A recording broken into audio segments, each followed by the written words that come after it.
How do I prevent Excel formulas from breaking when reordering sheets? Imagine you have a big workbook with many sheets, and you want to move those sheets around without messing up your formulas. Sounds tricky, right? But don't worry, there are simple ways to keep your formulas working no matter how you shuffle your sheets. When you build formulas in Excel, how you reference other sheets makes all the difference. If you just write a formula like equals sheet to cell A1, it can break if you move sheets or change their order. That's why the best way is to include the sheet name directly in your formulas. For example, you should write equals sheet to exclamation mark A1.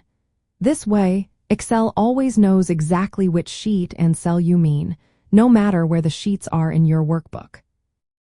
Another tip is to avoid relying on the position of sheets or cells.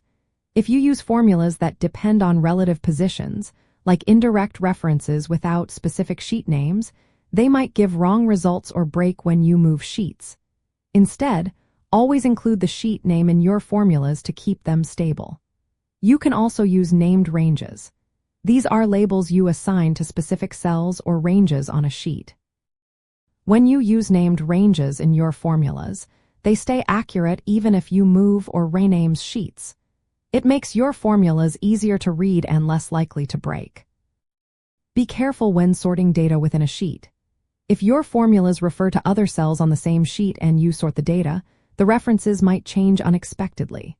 To avoid this, use absolute references with dollar signs, like $1, or keep static data on a separate sheet. Moving or copying sheets usually keeps formulas intact, but if you change sheet names afterward, update your formulas to match the new names.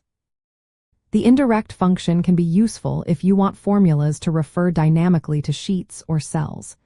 But if the sheet names change or sheets are deleted, formulas with indirect can break.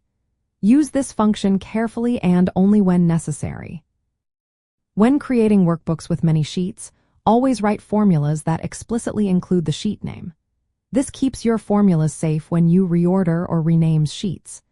You can also create a dedicated data sheet with important static values and reference it from other sheets. Using the Excel Name Manager to create and manage named ranges makes your formulas more stable and easier to check. By following these simple steps, you can keep your formulas working perfectly, no matter how you move or reorder sheets in your Excel workbook. This way, your data stays accurate and your work remains smooth and efficient.